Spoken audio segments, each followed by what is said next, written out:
ಕರ್ತನಲ್ಲಿ ಪ್ರಿಯರೇ, ಮತ್ತೊಂದಾವರ್ತಿ ದೇವರ ವಾಕ್ಯವನ್ನ ಧ್ಯಾನಿಸುವ ಭಾಗ್ಯ ಕೊಟ್ಟಿರುವ ಕರ್ತನಿಗೆ ಕೋಟ್ಯಾನುಕೋಟಿ ಸ್ತೋತ್ರಗಳೊಂದಿಗೆ ಕರ್ತನ ನಾಮದಲ್ಲಿ ನಿಮ್ಮೆಲ್ಲರಿಗೂ ವಂದಿಸೋಳಾಗಿದ್ದೇನೆ.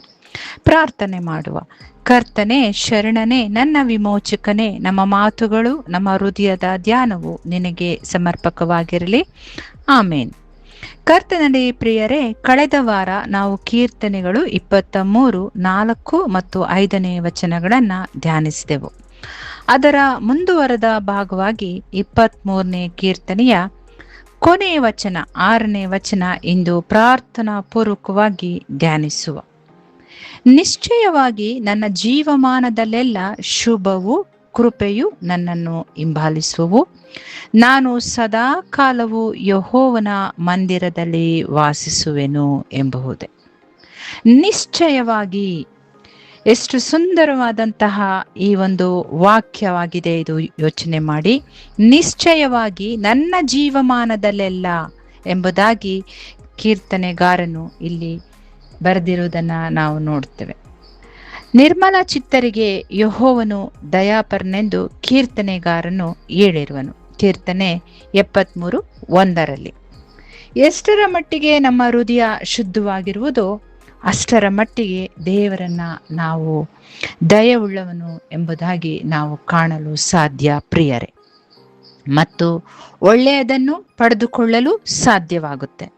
ನಾನಾ ಶುಭಗಳೊಡನೆ ನಾವು ಆತನನ್ನ ಎದುರುಗೊಂಡಿದ್ದಾಗ ಆತನು ನಮ್ಮ ತಲೆಯ ಮೇಲೆ ಸುವರ್ಣ ಕಿರೀಟವನ್ನ ಇಡುವುದನ್ನ ಕೀರ್ತನೆಗಾರನು ಕೀರ್ತನೆ 21:3 ಹೇಳ್ತಾರೆ. ದಾವಿದನು ಹೇಳುವಂತೆ ಅವನ ಜೀವಮಾನದಲ್ಲೆಲ್ಲ ಶುಭವು ಕೃಪೆಯು ಹಿಂಬಾಲಿಸಿತ ಎಂದು ನೀವು ಒಂದು ವೇಳೆ ಯೋಚಿಸೋದಾದ್ರೆ ಹೌದು ಎಂಬುದಾಗಿ ನಾನು ಹೇಳಲು ಇಚ್ಛಿಸ್ತೇನೆ. ಈ ಲೋಕದ ಪ್ರಕಾರ ಹಲವು ವಿರೋಧ ಕಾರ್ಯಗಳು ದಾವೀದನನ್ನ ಹಿಂಬಾಲಿಸಿದೆ. ಅವೆಲ್ಲವೂ ಕೊನೆಯಲ್ಲಿ ಒಳ್ಳೆಯದಾಗಿ ಪರಿಣಮಿಸಿರುವುದನ್ನ ನಾವು ಸತ್ಯವೇದದಲ್ಲಿ ಸಂಪೂರ್ಣವಾಗಿ ನಾವು ನೋಡ್ತೇವೆ.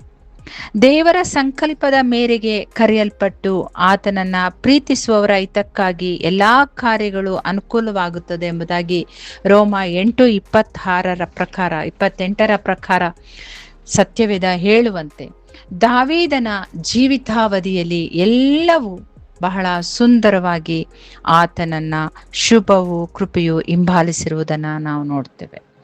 ಯಾವಾಗ ದಾವೀದನ ಪ್ರಾಣವನ್ನ ಬೇಟೆ ಆಡಬೇಕು ಎಂಬುದಾಗಿ ಸೌಲನು ನಿರ್ಧರಿಸಿದ ಗಳಿಗೆ ಇರಬಹುದು.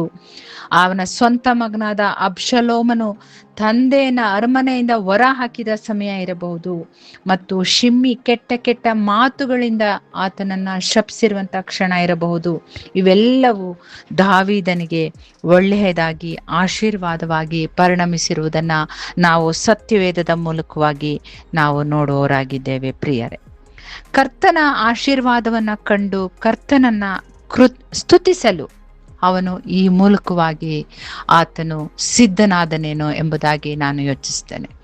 ಆತನು ಪ್ರತಿ ಸಾರಿ ಬಿದ್ದು ಹೋಗುವಂತ ಕ್ಷಣಗಳು, ಸೋತು ಹೋಗುವಂತ ಕ್ಷಣಗಳು, ನೊಂದು ಹೋಗುವಂತ ಕ್ಷಣಗಳಲ್ಲಿ ಆತನು ಮಾಡಿರುವುದು ಒಂದೇ, ಕರ್ತನನ್ನ ಸ್ತುತಿಸಿರುವುದೇ. ನಾವು ಕೀರ್ತನೆಗಳನ್ನ ಅಭ್ಯಾಸಿಸಿದಾಗ ಎಷ್ಟು ಬಾರಿ ನಾವು ಬರೇ ಸ್ತುತಿಸುವಂತಹ ವಾಕ್ಯಗಳನ್ನೇ ನಾವು ನೋಡುವವರಾಗಿದ್ದೇವೆ ಪ್ರಿಯರೇ. ಆ ಮೂಲಕವಾಗಿ ಕೀರ್ತನೆಗಾರನು ಹೇಳುವ ಹಾಗೆ 27:13 ಮತ್ತು ಕೀರ್ತನೆ 34:10 ನಮ್ಮನ್ನು ಕರ್ತನನ್ನು ಮನಪೂರ್ವಕವಾಗಿ ಪ್ರೀತಿಸುವಂತ ದೇವರು ನಮ್ಮನ್ನು ಮನಪೂರ್ತಿಯಾಗಿ ಪ್ರೀತಿಸುವ ದೇವರು ಆಗಿದ್ದಾನೆ. ಎಲ್ಲವನ್ನ ನಮ್ಮ ಒಳ್ಳೆಯದಕ್ಕಾಗಿನೇ ಮಾಡುವ ಆತನಾಗಿದ್ದಾನೆ. ಕೆಲವರನ್ನ ಇವತ್ತಿನ ಪ್ರಸ್ತುತ ಸಮಾಜ, ಪ್ರಸ್ತುತ ಲೋಕದಲ್ಲಿ ನಾವು ನೋಡುವುದಾದ್ರೆ ಕೆಲವರನ್ನ ಪಾಪಗಳು ಹಿಂಬಾಲಿಸುವು, ಕೆಲವರನ್ನ ಹಿರಿಯರ ಶಾಪಗಳು ಹಿಂಬಾಲಿಸುವು ಎಂಬುದಾಗಿ, ಕೆಲವರನ್ನ ಬ್ಲ್ಯಾಕ್ ಮ್ಯಾಜಿಕ್ ಹಿಂಬಾಲಿಸ್ತಿದೆ ಎಂಬುದಾಗಿ, ಕೆಲವರನ್ನ ಕಾಯಿಲೆಗಳು, ದರಿದ್ರವು ಹಿಂಬಾಲಿಸ್ತಿದೆ ಎಂಬುದಾಗಿ ಅವರು ಪೇಚಾಡುವಂತಹ ಸಮಯಗಳಲ್ಲಿ ನಾವು ಕೇಳಲ್ಪಡ್ತೇವೆ ಪ್ರಿಯರೇ. ಆದರೆ ಸ್ವಾಮಿಯನ್ನ ನಾವು ನಂಬಿದವರಾದರೆ, ಸ್ವಾಮಿಯನ್ನ ನಮ್ಮ ತಂದೆಯಾಗಿ ನಾವು ಅಪ್ಪಿಕೊಂಡಿದ್ದರೆ, ಸ್ವಾಮಿಯನ್ನ ನಮ್ಮ ಕುರುಬನನ್ನಾಗಿ ನಾವು ಮಾಡಿಕೊಂಡಿದ್ದರೆ, ಆತನು ಸದಾ ಕಾಲವು ನಮ್ಮೊಂದಿಗೆ ನಮ್ಮ ಬಳಿಯಲ್ಲೇ ಇರುವಾತನಾಗಿದ್ದಾನೆ. ಆತನು ಸದಾ ಸಮಯದಲ್ಲಿಯೂ ಆತನ ಮೂಲಕವಾಗಿ ಶುಭವು ಕೃಪೆಯು ನೆರಳಿನಂತೆ ನಮ್ಮನ್ನ ಹಿಂಬಾಲಿಸುವಂಥದ್ದಾಗಿದೆ ಪ್ರಿಯರೇ. ಹೌದು ಪ್ರಿಯರೇ, ನಾವು ಸಂಪೂರ್ಣವಾಗಿ ನಮ್ಮ ಕುರುಬನಾದ ಸ್ವಾಮಿಯ ಮೇಲೆ ಆತುಕೊಂಡಾಗ, ಬಲವಾಗಿ ನಂಬಿದಾಗ ಶುಭವು ಕೃಪೆಯು ನಮ್ಮೊಂದಿಗೆ ಇರುತ್ತದೆ. ನಾನು ಸದಾ ಕಾಲವು ಯೆಹೋವನ ಮಂದಿರದಲ್ಲಿ ವಾಸಿಸುವೆನು. ಪ್ರಿಯರೇ, ಕೀರ್ತನೆ 27:4 ಒಮ್ಮೆ ನೋಡಿ. ಅಲ್ಲಿ ನಮ್ಮ ಆ ಒಂದು 4ನೇ ಇದರಲ್ಲಿ ನಾವು ನೋಡ್ತೇವೆ, ನಮ್ಮ ಕೊನೆಯ ಅಪೇಕ್ಷೆ ಇದಾಗಿರ್ಲಿ ಎಂಬುದಾಗಿ ನಾವು ತೀರ್ಮಾನಿಸ್ಕೊಳ್ಬಹುದಾ? ಯೋಚಿಸೋಣ ಒಮ್ಮೆ. 27:4 ನನ್ನ ಜೀವಮಾನದಲ್ಲೆಲ್ಲ ಯೆಹೋವನ ಮನೆಯಲ್ಲಿ ವಾಸ ಮಾಡುತ್ತಾ ಆತನ ಪ್ರಸನ್ನತೆಯನ್ನ ನೋಡುವುದಕ್ಕೂ ಆತನ ಮಂದಿರದಲ್ಲಿ ಧ್ಯಾನ ಮಾಡುವುದಕ್ಕೂ ನನಗೆ ಅಪ್ಪಣೆಯಾಗಬೇಕೆಂಬ ಒಂದೇ ವರವನ್ನ ಯೆಹೋವನಿಂದ ಕೇಳಿಕೊಂಡು ಅದನ್ನೇ ಎದುರು ನೋಡುತ್ತಿರುವೆನು. ಒಂದೇ ವರವನ್ನ ಇಲ್ಲಿ ಕೇಳಿಕೊಳ್ಳುವುದು, ಯೆಹೋವನ ಮನೆಯಲ್ಲಿ ವಾಸ ಮಾಡುತ್ತಾ ಆತನ ಪ್ರಸನ್ನತೆಯನ್ನ ಆತನ ಮಂದಿರದಲ್ಲಿ ಧ್ಯಾನ ಮಾಡುವುದಕ್ಕೆ ನನಗೆ ಅಪ್ಪಣೆಯಾಗಬೇಕೆಂಬ ಒಂದೇ ವರವನ್ನ ಎಂಬುದಾಗಿ. ಹೌದು ಪ್ರಿಯರೇ, ಒಂದೇ ವರವನ್ನ ಯೆಹೋವನಿಂದ ಕೇಳಿಕೊಂಡು ಅದನ್ನೇ ಎದುರು ನೋಡುತ್ತಿರುವ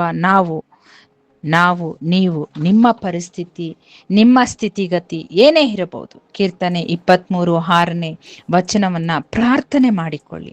ಪ್ರತಿ ಮುಂಜಾನೆ ಪ್ರತಿ ಸಂಜೆ ನಿಮ್ಮಲ್ಲಿ ಮನನ ಮಾಡಿಕೊಳ್ಳಿ. ನಿಮ್ಮ ಕುಟುಂಬ ಪ್ರಾರ್ಥನೆಯಲ್ಲಿ ನಿಮ್ಮ ಮಕ್ಕಳಿಗೆ ಬಾಯಿಪಾಠದ ಮೂಲಕ ಪ್ರಾರ್ಥನೆಯ ರೀತಿ ಮನನ ಮಾಡಿಸಿ. ಕರ್ತನ ಕೃಪೆಯು ಸದಾ ಕಾಲವು ನಮ್ಮೊಂದಿಗಿರುವಂಥದ್ದಾಗಿದೆ ಪ್ರಿಯರೇ. Amen, amen. God bless. Take care. Stay blessed.